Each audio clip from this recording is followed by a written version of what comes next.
Now, a lot of people in this room will know you very well, but for people who don't know you that well, can you expand a little bit on some of the research you're doing?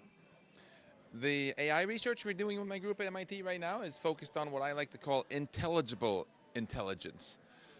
We have a great deal of progress now in machine learning where we can get systems that do really cool stuff and we have almost no clue how. I feel it's really important if we want to trust our AI systems that we actually understand what they do.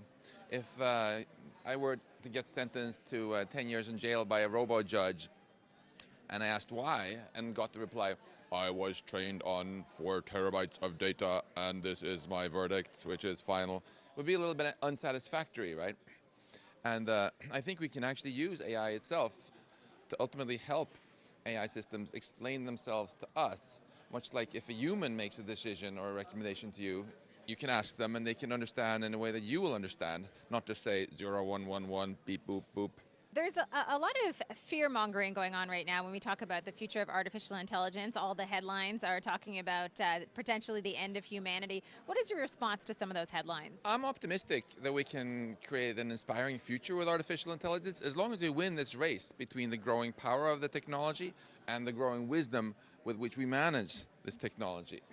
But that's a big if, because with old, not so powerful tech like fire, we screwed up a bunch of times and then we invented the fire extinguisher. In other words, we stayed ahead in this wisdom race by learning from mistakes. With more powerful technology like nuclear weapons, synthetic biology, and in particular superhuman AI, we don't want to learn from mistakes. That's a terrible strategy. We want to plan ahead and get things right the first time. Some people call this Luddite scaremongering. I call it safety engineering. If you think about why it was, for example, that we humans managed to put astronauts on the moon, well, that's because NASA very, very carefully thought through everything that could possibly go wrong when you put 3 guys on top of a 100-meter tall vessel full of highly flammable rocket fuel, right?